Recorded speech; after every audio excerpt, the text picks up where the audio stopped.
This week on The Grit Crusade, maybe you realize you've only been focusing on you and not those around you that you care about. Maybe you're frequently talking yourself out of commitments.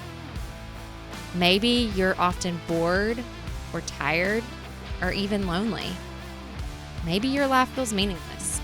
And that's exactly what we're here to talk about today.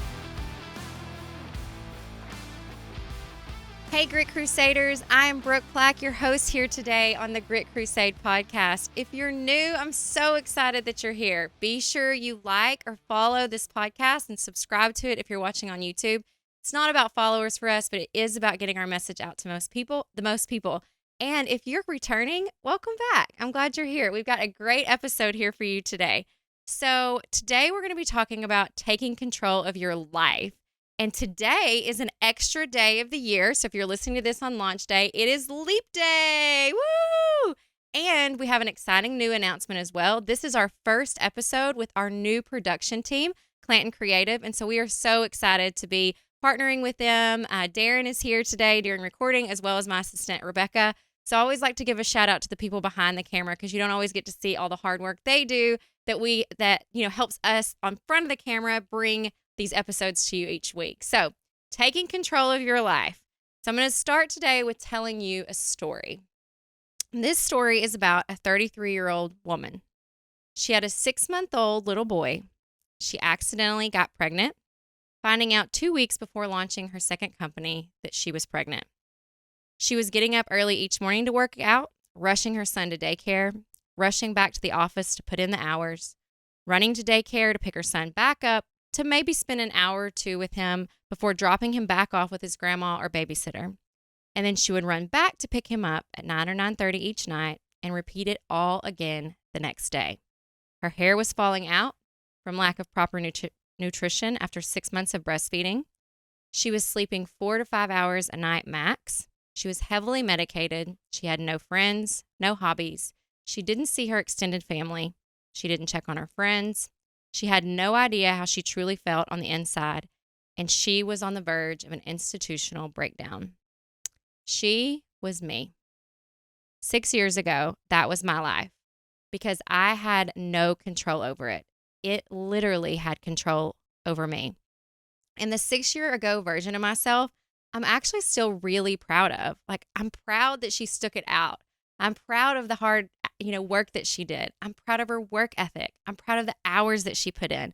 She was truly a badass, and I'm grateful for that part of my journey and grateful to her. But one day I woke up and I was like, what am I doing? Why am I doing this? Do I even like doing this? Do I even want to be this person anymore? Is this the schedule I want for myself? And y'all, I was my own boss. I was doing this to myself. It wasn't like anyone else even had control of my daily schedule. And the short answer to those questions was no. No, I didn't like it. I didn't want to be that person anymore. I didn't want to feel out of control. I didn't want to feel like I was rushing everywhere. And I didn't want to feel like that I wasn't doing what mattered the most to me. And maybe that's where you're at today. Maybe you have a life that has some great things in it, but it's not truly what you want. And it's not getting you where you actually want to go. Or maybe you can relate to one of these feelings. Maybe you realize you've only been focusing on you and not those around you that you care about.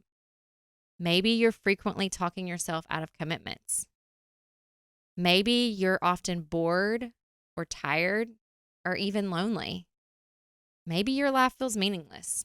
And that's exactly what we're here to talk about today. When you realize that you no longer have control over your life, but it has control over you. But first, we're going to take a break.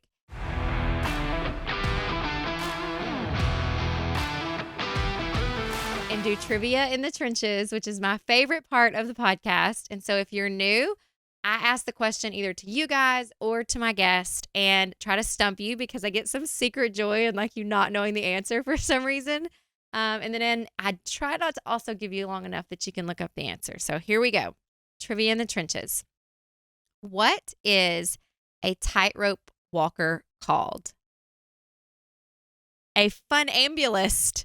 Isn't that the coolest word ever to say? Funambulist. Like, what do you do for a living? I'm a funambulist. Like, that just sounds so fun. So when I found this trivia, I had to also look up a little bit of history on tightrope walking because I'm also very fascinated, growing up in the 90s when you were able to go to like a circus that had all the animals and the performers in it and all of that. And so it's a global sport that dates back to, get ready for it. Are you ready?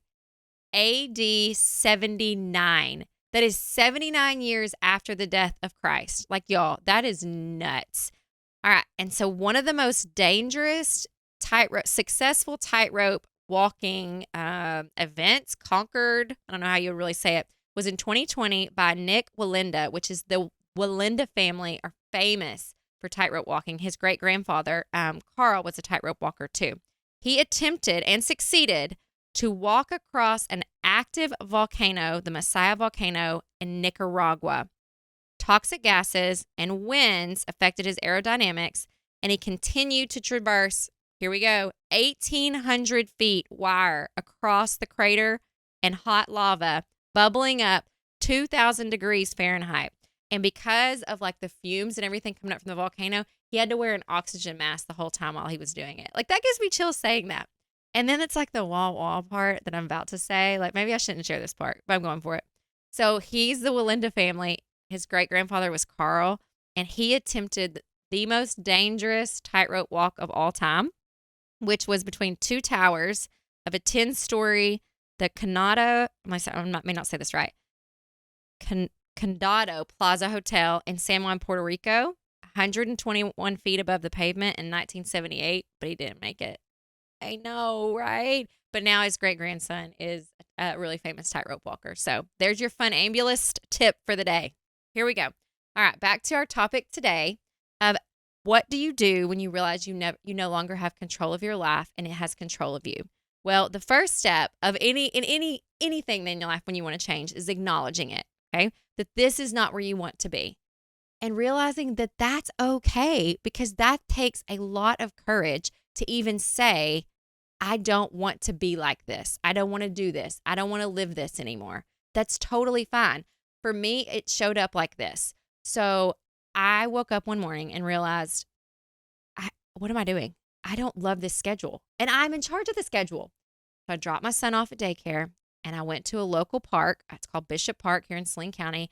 There's this little bitty fishing pond in the back that no one's ever at unless there's a fishing derby. And I sat there by myself with a blank piece of paper. And I thought to myself, if I could design my perfect day, my perfect week, my perfect schedule, what would it look like?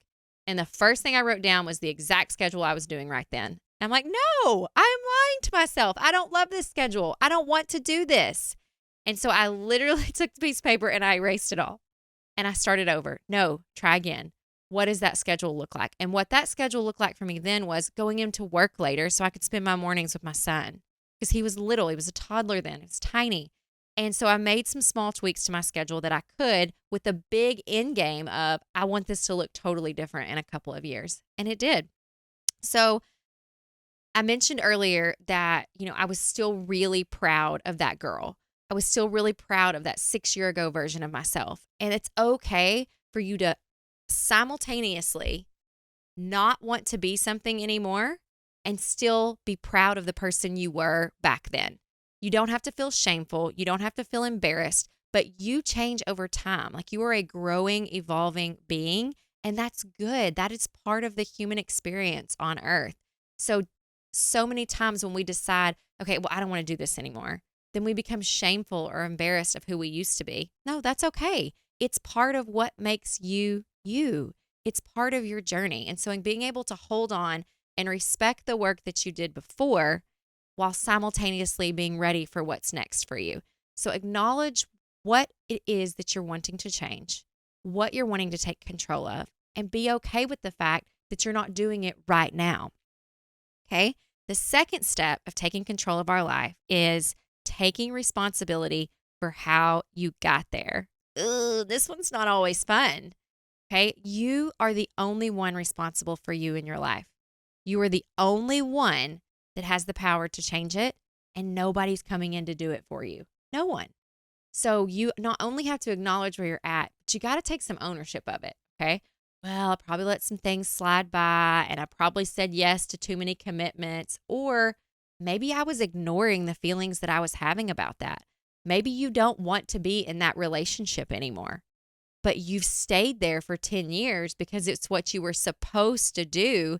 And you've been ignoring the feelings tugging at your heart, knowing this is not right for me anymore. That's okay. But at least you're here now, having the courage to say, I don't want to do this anymore. I don't want to be like that anymore. Okay. So that's number two. So first, acknowledge it, take responsibility. And then, just like I was when I sat at that park by that little bitty pond in this little bitty town in Arkansas, decide what it is that you do want. Dream big. What do you want in the end? And if that seems scary, then dream small. People don't talk enough about dreaming small. It's okay to have a little step as long as it's in the right direction. Those next easiest steps are often what get us up off the couch. They get us from where we are right now to headed in the right direction to where we want to go. And any step, this is so important to remember, in the right direction is momentum. So I was at a training recently in Franklin, Tennessee with Michael Hyatt. They were closing out Business Accelerator, and we were talking about life focus, which is something we talked about in a previous episode. And they shared this fact, which was just like kind of mind blowing to me. Did you know that spaceships are only on track to where they're going 3% of the time? Spaceships, like everything about air flight, aeronautics, planes is all about accuracy. But a spaceship is only on track 3% of the time. And the rest of the time, it's making tiny adjustments to get where it wants to go. That's just like our lives. Our lives are not always on track 100% of the time, but we can take those next little steps and make those adjustments as we go to get to where it is that we want to be in life. So you acknowledge it, take responsibility, figure out where you want to go, which I feel like is the best part. Like you get to dream forward. You don't have to look at any of the junk you did in the past. You get to dream forward. And then, this is huge, you have to believe that you can do it. Self-doubt will creep in. The world will tell you that you can't. Someone will tell you your dream's too big. You don't have enough money. You're not smart enough. You're not fast enough. You're not pretty enough. Do it anyway. Do it friggin' anyway, because you're worth it. You are totally worth it. One time, I was probably 17 or 18 years old. I don't remember. And I remember looking, I'll take it back. I was 16 because I remember the high school seniors, the sophomores come up and you're in high school, and now the seniors and you're looking up to the seniors. And I remember having some of the girls that I really looked up to. And I remember thinking to myself, what do they have that I don't? And the answer was nothing. No one has anything else that you don't. They don't. They're not blessed with some gift, from birth. They are not inherently better than you. They may be taller, they may be faster, they may be more naturally athletic. Those are all things that you can change, that are in your control. And so knowing and believing that you can do it is half the battle. The other part is getting out there and doing it. So once you acknowledge it, once you take responsibility and decide where it is you want to go, have that belief in yourself. And here's the part where everybody stops. Like mic drop. Schedule it and get it done. Okay? People are dreamers all the time. They dream about the best business that they want to have. And then we should really do this, or we should really start a dog park, or we should really go here and do there. But Michael Hyatt tells us over and over and over again, he is the king of productivity. What gets scheduled gets done. So if you dream it and you believe you can do it and you stay at home and talk about it, nothing happened.